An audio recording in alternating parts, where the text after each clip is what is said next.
Hello दोस्तों, the job point D Raj mathematics में स्वागत है। आज आप लोगों के लिए हम 12 मैथ का मैट्रिक्स जो कि 4 तक बताए थे पिछले वीडियो में, और आज 5वां क्वेश्चन होगा। मेरा वीडियो थोड़ा लेट से शुरू होता है समय के अभाव के कारण, इसलिए चिंता न करें और हम एक एक क्वेश्चन आपको बताएंगे। यानी कि जो भी मैथ का क्वेश्चन है वह आप देखिए कि हम अपने सरल भाषा का उपयोग करते हुए सरल शब्दों में आपको हम हिंदी मीडियम के छात्रों को पढ़ाते हैं।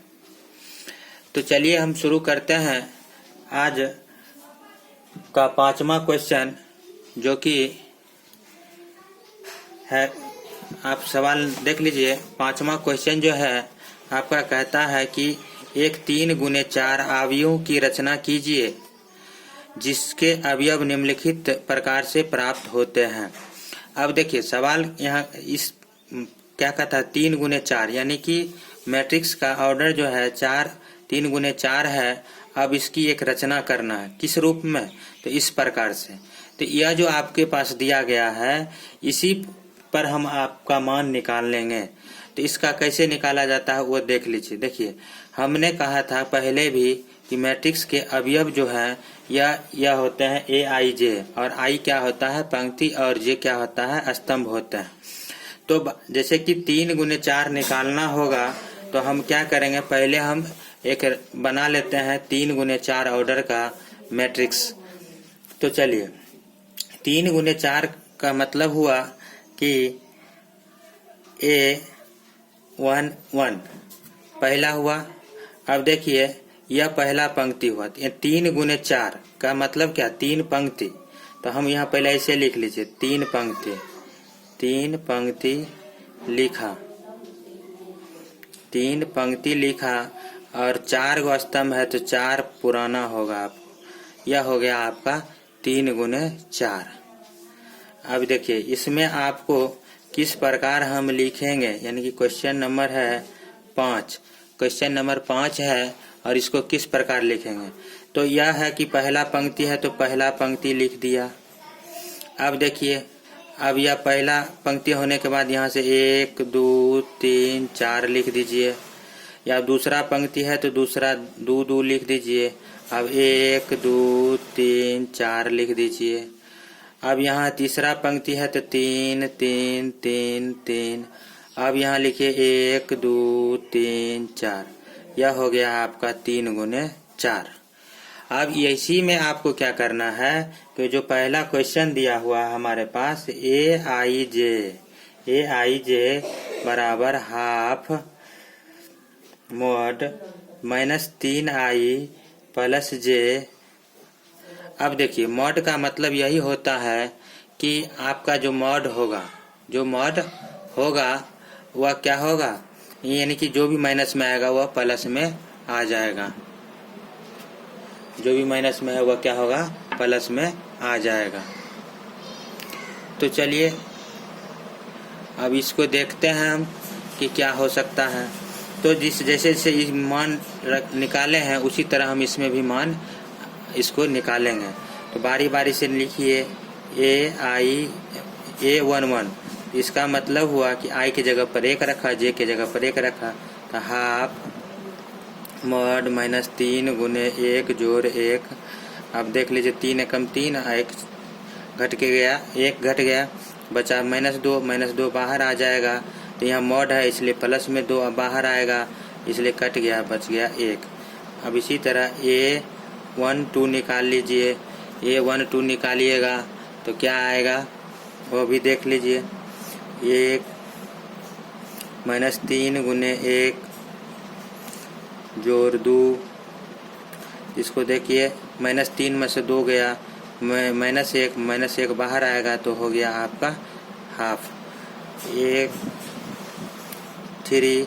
इस प्रकार से आप इसको निकाल कर इसमें इस तरह से बैठा दीजिएगा तो आपका आंसर आ जाएगा। तो हम 1 2 कर लेते हैं, समझ लीजिए। यहाँ क्या रखे हैं 3 गुना 1 जोड़ 3, यह हो गया आपका 0, तो 0 बाहर आएगा तो यह हो गया 0। इस तरह से आप इसको बारी बारी से इस तरह से लिखते चले जाइए। एक पंक्ति बना देते हैं आपको। हाफ -3 गुना 1 जोड़ 4, तो यह हो गया आपका 4 में 3 गया 1 को हाफ से गुना कीजिएगा तो आपका आएगा हाफ। तो इस तरह से यह हो गया। तो इस तरह से आपको बनाकर इस ऐसा आंसर आपको मिला लेना है। इस तरह से रख दीजिएगा तो 3 गुने 4 आपका मैट्रिक्स बन जाएगा। बात समझ में आ गई होगी, तो आप आगे बढ़ते हैं। क्योंकि बड़ा क्वेश्चन है, समय नहीं लेते हैं, आपको भी मौका मिलेगा प्रैक्टिस करने का। अगर नहीं होगा तो कमेंट कर दीजिएगा, बना देंगे। चलिए 6 नंबर क्वेश्चन अब चलते हैं। 6 नंबर क्वेश्चन भी देख लीजिए आप। 6 नंबर क्वेश्चन है कि निम्नलिखित समीकरणों से x, y तथा z के मान ज्ञात कीजिए।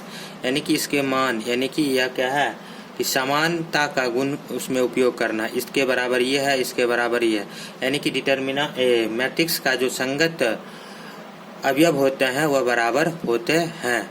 तो इसका उपयोग करते हुए हम बनाएंगे। चलिए 6 नंबर क्वेश्चन है आपका पहला 4, 3x 5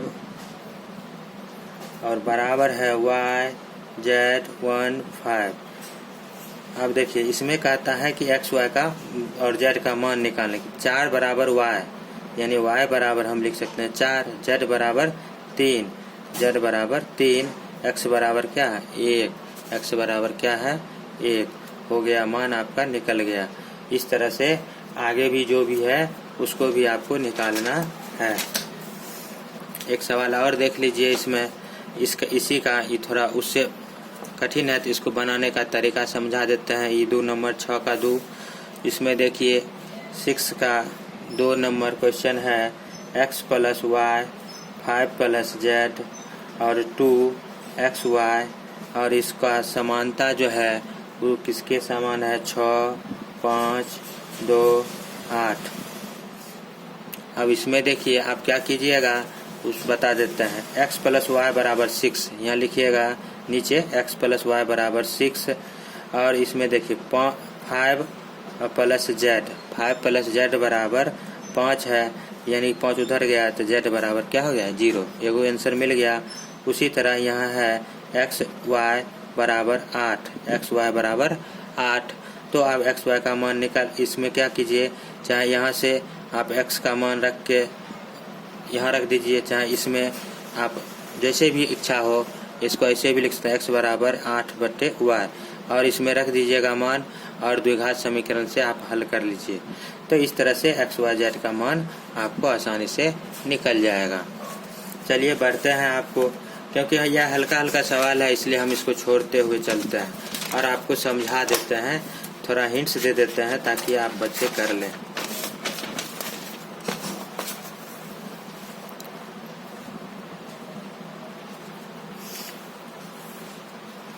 इसी तरह का अब देखिए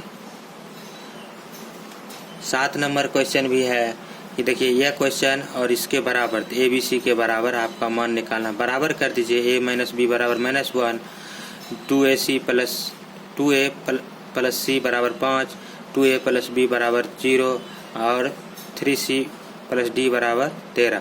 यह मान आप आसानी से बराबर करके निकाल सकते हैं। 8 नंबर क्वेश्चन देखिए।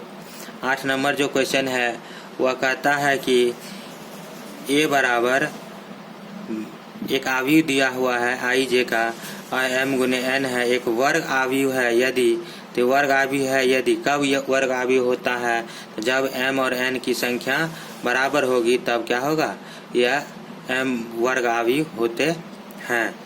इसी तरह से आप यहाँ देखिए x तथा y के प्रदत्त किन मानों के लिए आव्यूह के निम्नलिखित युग्म समान है, यानी किन मानों के लिए।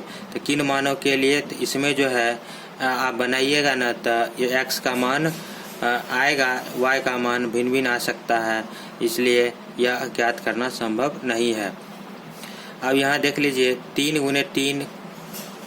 3 कोटि के ऐसे आव्यूहों की कुल कितनी संख्या होगी जिनकी प्रत्येक प्रविष्टि 0 या 2 हो। तो इसमें आपको क्या करना है, यहाँ देख लीजिए 2 है, 0 या 2, इसका जब भी मान आएगा यानी कि 10 नंबर क्वेश्चन जो है इसका मान 2 और 3 गुने 3 कोटि है तो कुल अवयव कितने हो गए 9, इसका पावर कर दीजिएगा तो 512 आएगा। यही आपका आंसर होगा। इस प्रकार हमने आपको बताया क्या कि 3.1 चैप्टर समाप्त हो चुकी है। अगले दिन 3.2 चैप्टर शुरू करेंगे। तो अगर वीडियो अच्छा लगे तो इसको लाइक अवश्य करें और हो सके तो बच्चों से शेयर भी करें ताकि मुझे हौसला मिले। धन्यवाद।